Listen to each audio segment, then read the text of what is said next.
Welcome back les passionnés, re-bienvenue sur ma chaîne. Et oui, long time no see, je suis back. J'ai eu des petits pépins cet hiver en plus de mon hiver qui était assez mouvementé dû au travail. Je travaille sur la route, puis nous, notre saison forte, c'est l'hiver.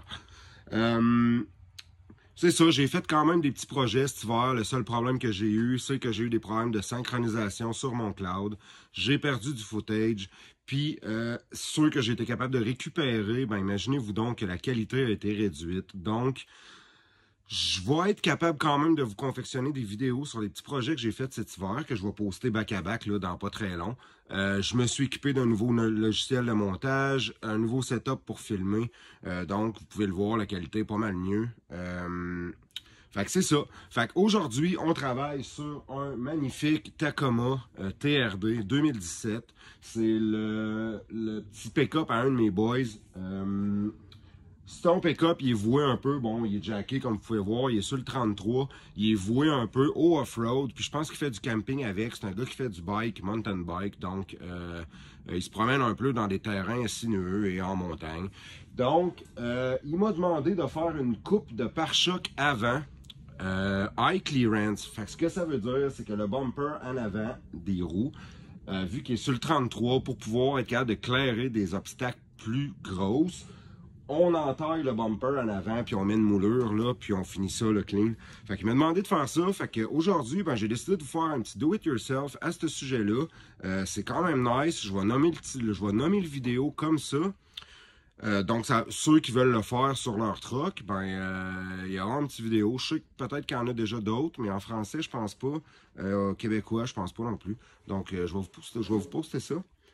Fait que c'est ça, je vous shoot ça en time-lapse, puis je vous reviens après pour un petit walk-around du projet final. Avant de commencer à job, je vous ai fait une petite liste de supplies que ça prend pour effectuer le travail.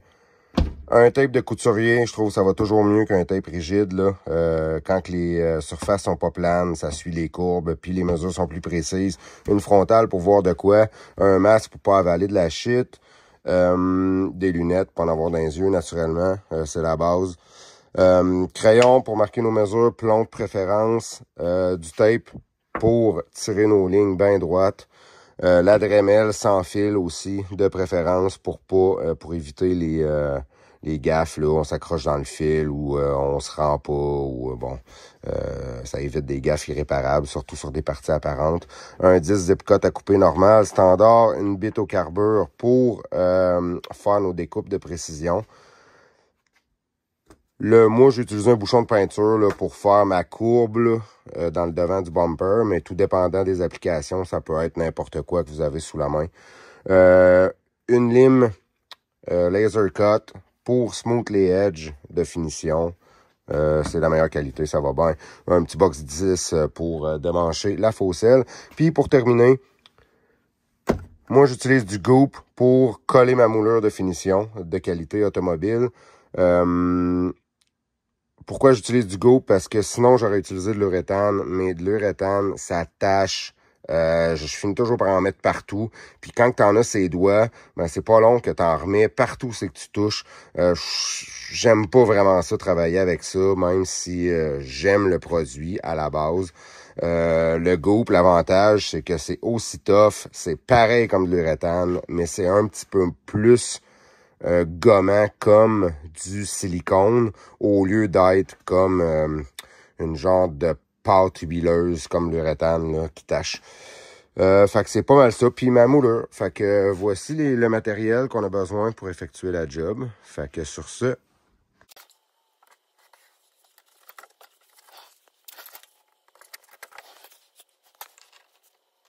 mes lignes de tape sont faites des deux bords. J'ai la partie de moulure découpée du côté gauche du véhicule. Je vais juste vous montrer un petit truc pour... j'ai mesuré là, quand j'ai fait mon marquage pour la coupe. Sauf que avant de couper l'autre côté, je veux juste m'assurer que mon angle est bon à la fin. Fait que ce qu'on prend, c'est qu'on prend notre retaille qu'on a coupé d'un côté. Puis on vient matcher notre angle. Puis on regarde si on a la bonne longueur. Puis ça fit bijou. Donc, on va pouvoir procéder à la coupe. On sait que les deux côtés vont être parfaitement identiques. Petit truc comme ça en passant. Fait que là, je procède à la coupe du bumper côté gauche. Je vous filme pas ce côté-là parce que je suis un peu dans le coin du garage, c'est plus noir. Je vais vous couper, je vais vous filmer en timelapse juste la partie là, côté passager du pick-up.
Yes, c'est fait. Sans oublier, là, on porte toujours un masque, des lunettes quand on fait ça. Parce que quand on coupe ce genre de plastique-là, qui est soit un mélange d'ABS et autres, ou des sortes de plastique inflammables, ça se défait tout en granules, puis c'est tout chaud, là, c'est fondu. Faut pas avoir ça dans les yeux, là, ni respirer ça, c'est pas nice. Donc, les deux côtés sont coupés. Je vais vous montrer ça.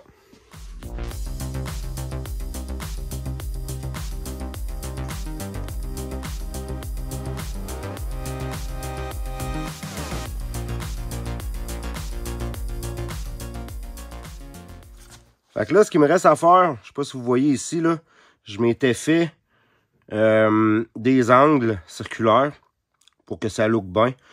Il reste juste cette partie-là à faire. Je vais la faire au point de diamant pour faire une belle coupe. De toute façon, il va y avoir une moulure là-dessus, ça paraîtra pas tôt.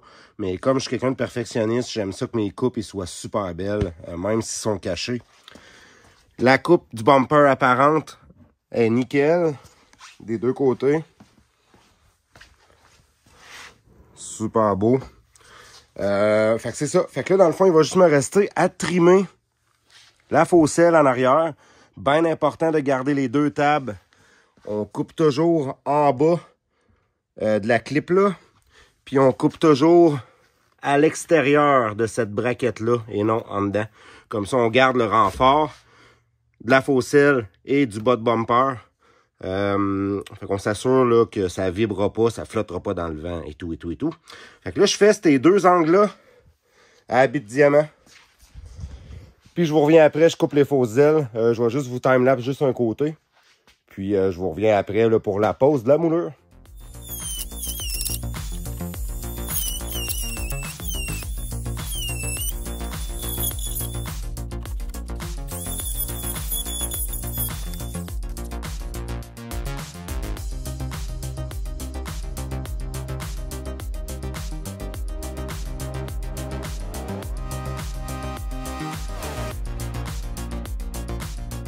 Donc, les fausses ailes, on va découper, on va suivre la ligne qu'on a faite. On va arrondir le coin aussi ici en même temps pour que notre moulure elle colle bien et qu'elle ne soit pas tentée de décoller. Je me suis fait des lignes de tape aussi pour couper droit. Fait qu'on suit le bumper en avant. On monte en arrière de la fausse aile. On va passer en arrière du grillage.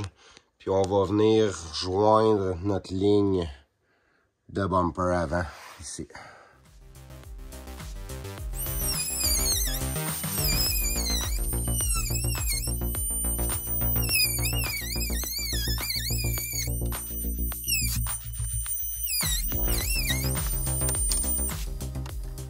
Donc, j'ai test-fité les moulures, je les ai pré-coupées.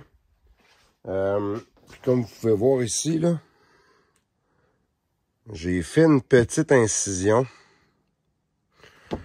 Parce que comparativement à ce que les gens font, les gens ils posent la moulure par-dessus la moulure de la voiture. Puis Puis j'aime pas le fini que ça fait ici. Fait que moi, ce que je vais faire, c'est que je vais la poser par en dessous. Ma coupe est tellement belle de toute façon que je vais smoother ça. Puis ici, il n'y aura pas de moulure. La moulure va passer en dessous. Ça va être pas mal plus beau de même. Fait que là, ce que je fais, le goop, j'ai préparé mon tube de goop. Le goop, je vais le mettre sur le ridge. Ici, là. Tout le long. Où c'est que je vais coller ma moulure. Pourquoi que je le mets pas dans la moulure? C'est que ma moulure, je veux la garder maniable. Je veux être capable de travailler avec sans en mettre partout, naturellement.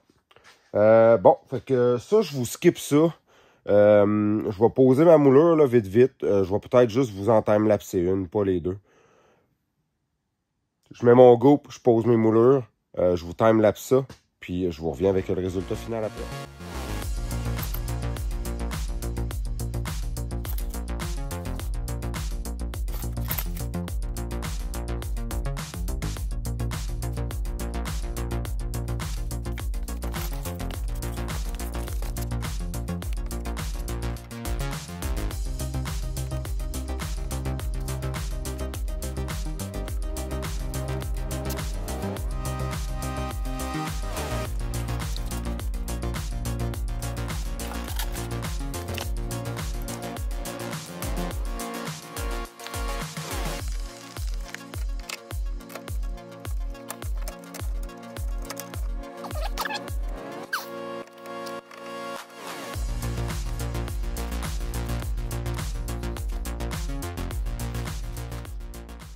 Donc, la moulure est posée.